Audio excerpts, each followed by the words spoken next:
तो आज हम जरा बात करते हैं डीएनए में होने वाले बदलावों की, मतलब म्यूटेशंस की। हमारे पास कुछ जानकारी है, देखते हैं कि ये कितने तरह के होते हैं, इनका असर क्या होता है। बिल्कुल। डीएनए हमारे शरीर का एक तरह से पूरा नक्शा है, और इसमें हुआ छोटा सा भी बदलाव कभी-कभी बहुत बहुत महत्वपूर्ण हो सकता है।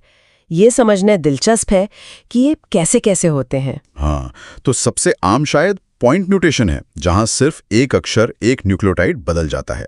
सुनने में तो छोटा लगता है। हाँ, छोटा लगता है, पर इसके नतीजे मतलब 3 तरह के हो सकते हैं: साइलेंट, मिससेंस या फिर नॉनसेंस। ये इस पर निर्भर करता है कि कौन सा अक्षर बदला और उसका प्रोटीन पर असर क्या हुआ। अच्छा। और अच्छी बात यह है कि हमारी कोशिकाओं में लगातार मरम्मत चलती रहती है। कुछ एंजाइम्स हैं, जैसे डीएनए पॉलीमरेज, डीएनए लाइगेज। हाँ, रिपेयर मैकेनिज्म। बिल्कुल, वो इन गलतियों को सुधारने की कोशिश में लगे रहते हैं। ठीक है, तो सबसे पहले साइलेंट म्यूटेशन। इसमें उदाहरण दिया है कि GAG कोड बदलकर GAA हो गया, पर दोनों ही ग्लूटामिक एसिड बनाते हैं, मतलब कोई फर्क नहीं पड़ा। सही, बिल्कुल कोई फर्क नहीं। अमीनो एसिड वही रहा, इसीलिए इसे साइलेंट कहते हैं। कोड बदला पर काम नहीं बदला। एक तरह का बफर सिस्टम है जेनेटिक कोड में। दिलचस्प, लेकिन हमेशा ऐसा नहीं होता होगा। मिसेंस में क्या है? इसमें भी एक अक्षर बदला, GAG से GUG हो गया। ग्लूटामिक एसिड की जगह वैलिन आ गया, यहाँ तो अमीनो एसिड ही बदल गया। हाँ, बदल गया। और जब अमीनो एसिड बदलता है तो प्रोटीन की जो बनावट है, उसका काम करने का तरीका है, वो बदल सकता है। कभी-कभी ये बदलाव छोटा होता है अगर नया अमीनो एसिड पुराने जैसा ही हो, पर कभी-कभी बड़ा असर। हाँ, बहुत बड़ा असर। जैसे सिकल सेल अनीमिया, उसमें बस एक यही बदलाव होता है, ग्लूटामिक एसिड की जगह वैलिन, और पूरा हीमोग्लोबिन गड़बड़ा जाता है। ओहो, मतलब एक अक्षर से इतनी बड़ी बीमारी। अच्छा, और फिर है नॉनसेंस म्यूटेशन। इसमें GAG बदलकर UAG हो गया, और UAG तो एक स्टॉप कोडॉन है ना, UGA UAA के साथ। इसका क्या मतलब हुआ? स्टॉप कोडॉन का मतलब है बस यहीं रुक जाओ। ये कोड प्रोटीन बनाने की जो प्रक्रिया है उसे वहीं रोक देता है, समय से पहले ही। तो मतलब अधूरा प्रोटीन बनेगा। बिल्कुल, एक अधूरा कटा हुआ प्रोटीन जो अक्सर अपना काम ठीक से कर ही नहीं पाता, बेकार हो जाता है। ड्यूशेन मस्कुलर डिस्ट्रॉफी है, टेस्ट सैक्स रोग है। ये बीमारियां ऐसे ही नॉनसेंस म्यूटेशंस जुड़ी हो सकती हैं। बाप रे, ये तो वाकई गंभीर है। अच्छा, तो सिर्फ अक्षर बदलना ही नहीं, कभी-कभी अक्षर जुड़ जाते हैं या हट जाते हैं।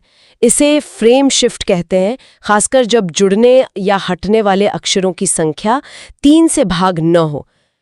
ये कैसे काम करता है? हाँ, फ्रेम शिफ्ट। इसको ऐसे समझिए जैसे कोई वाक्य पढ़ रहे हैं और बीच से एक अक्षर हटा दें या एक नया जोड़ दें, तो उसके आगे के सारे शब्द गड़बड़ हो जाएंगे ना, उनका मतलब बदल जाएगा। हाँ, पूरा क्रम बिगड़ जाएगा। बिल्कुल, डीएनए कोड के साथ भी यही होता है। एक अक्षर के जुड़ने या हटने से वो पूरा पढ़ने का फ्रेम ही शिफ्ट हो जाता है, तो उसके आगे के सारे अमीनो एसिड गलत बन सकते हैं, प्रोटीन पूरी तरह बदल जाता है, और ज्यादातर मामलों में वो काम नहीं करता। समझ गया, मतलब पूरा का पूरा मैसेज ही गड़बड़। अच्छा, आखिर में एक और प्रकार का जिक्र था, स्प्लाइस साइट म्यूटेशन। ये क्या चीज है? हाँ, ये थोड़ा अलग है।